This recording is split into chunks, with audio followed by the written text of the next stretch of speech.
Okay, so over the last couple of weeks, we've been transitioning from this idea of personal coherence into the idea of collective coherence. And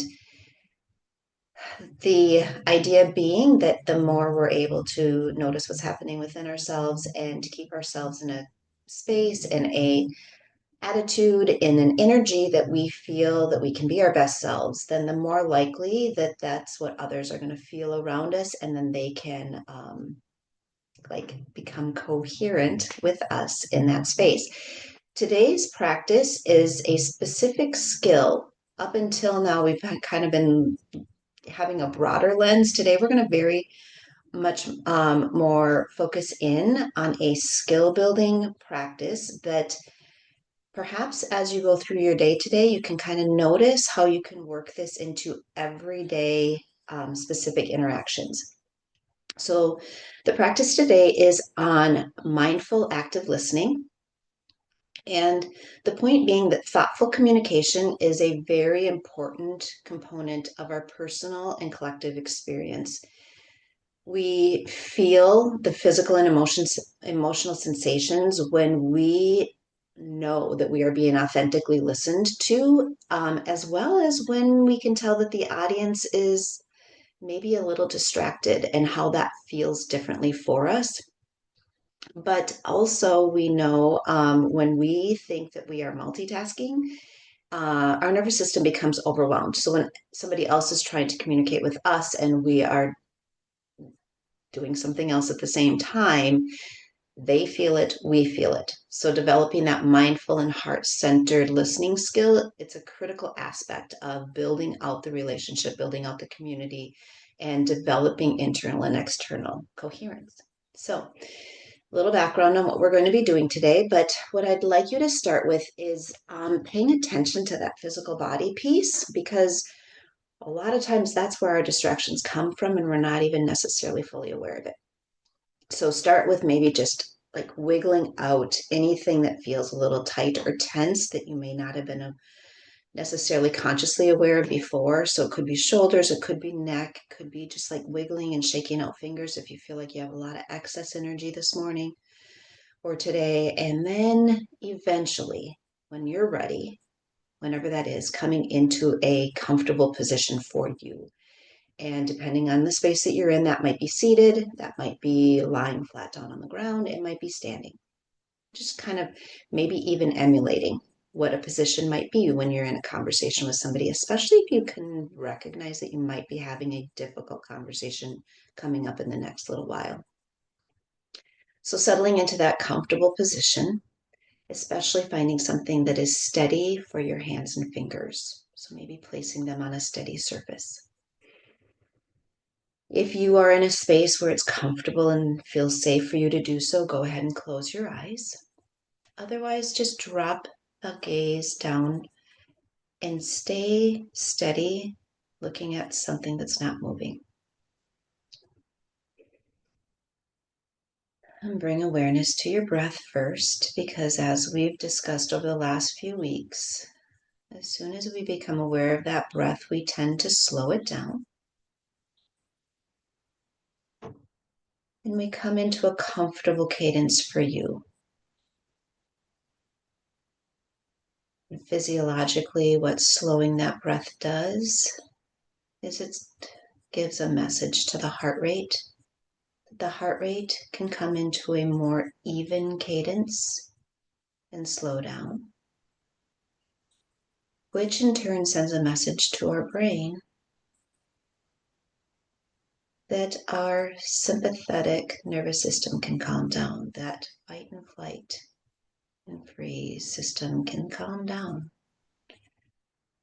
And then that allows all of our internal organs and our internal experience between body, mind, and energy to come more into coherence.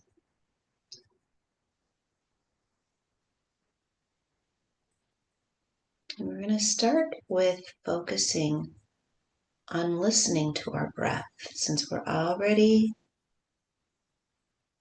paying attention to the breath. Notice what happens if you make your breath a little bit more audible, bringing a little bit more texture or sound to the breath. Doesn't have to be extreme, but just notice how you can hear the breath.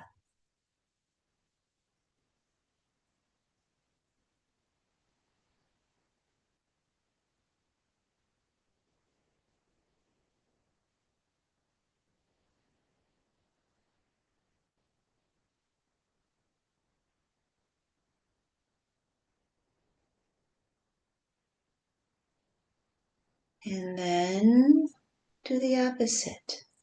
As you breathe in, try to keep that same easy, lengthened cadence with your inhales and exhales, but now make it as quiet as you can. Doesn't mean you won't still hear it, but just notice the difference.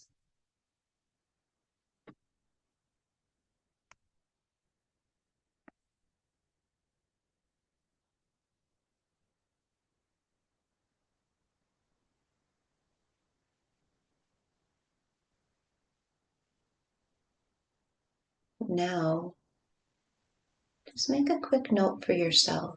As you were focused so intently on the breath and the noise it may or may not have been making, was the noise in your mind automatically quieted for you? That's part of this skill building around coming into internal coherence.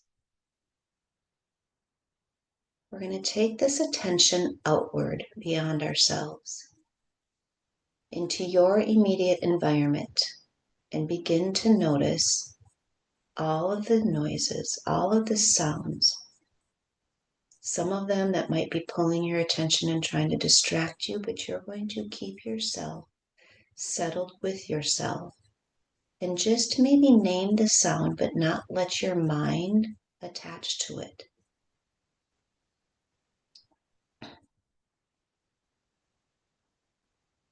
These might be noises that are very audible, very distinct, or they might be very subtle noises that are part of your background all the time, and your mind has started to filter them out. And then as you become very aware of your environment, you notice them.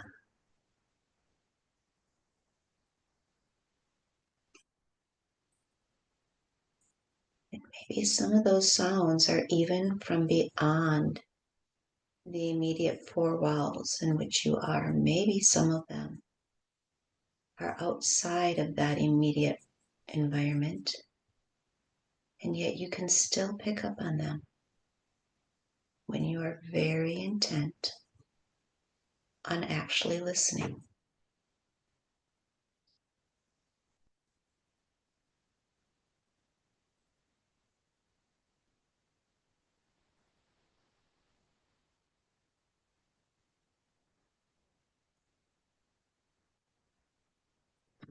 I'm going to transition now even further out. This might be further out in time or further out in space, depending on your situation. And start to bring to mind maybe an interaction that you have planned for or scheduled, either personally or within a workday. You know that this conversation is going to be happening. Maybe for you, this conversation can create a little bit of tenseness, or maybe it's something you're looking forward to and you have a lot to share yourself with this other individual or group of people.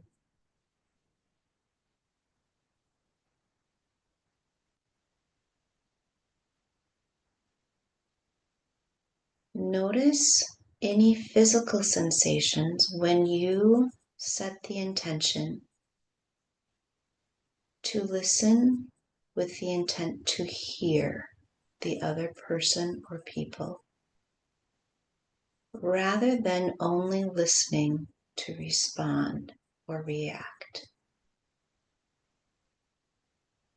How does that feel physically in the body? If you are setting yourself up to be an actual observer and witness the conversation from a place of internal coherence and actually hear the other person as they are speaking.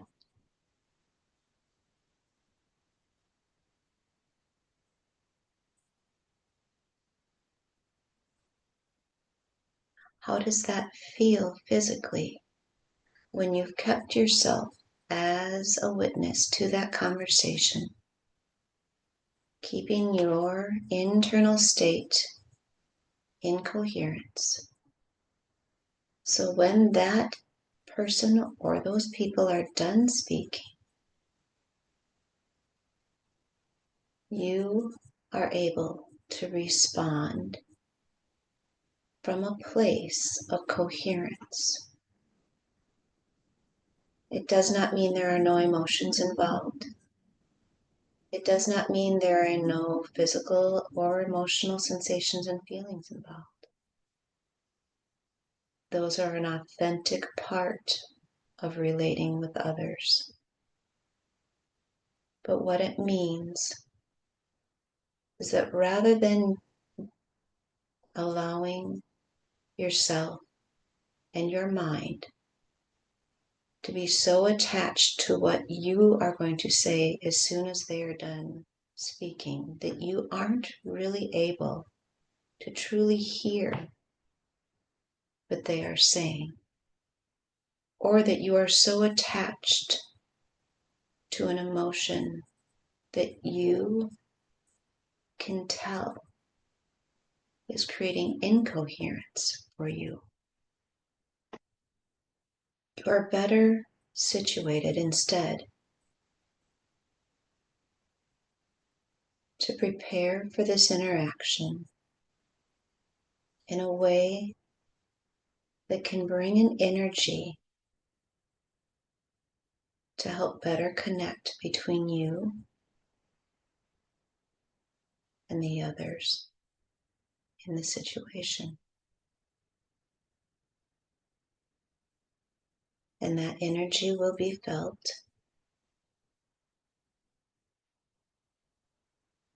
and will directly impact how the conversation, how the interaction is perceived by everyone involved in it.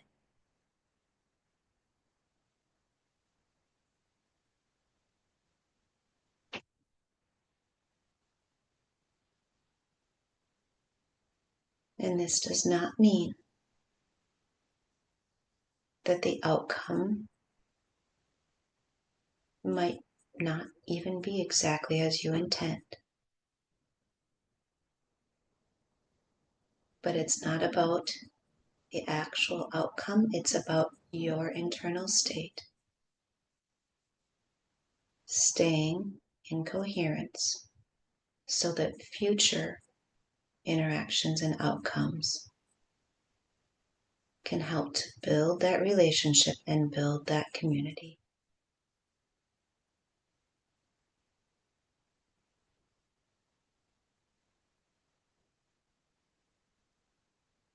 Come back to the breath.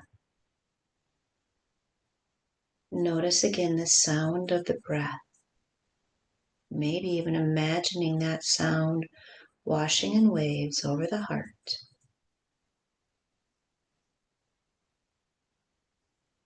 And then take a lengthened inhale. On the exhale, gently lower the chin towards the chest. Blink the eyes open. And we'll come back to where we started from. Small little movements, shoulders, the neck, maybe in the fingers and toes, maybe even some longer stretches. And thank you for your time. And have a wonderful rest of your day.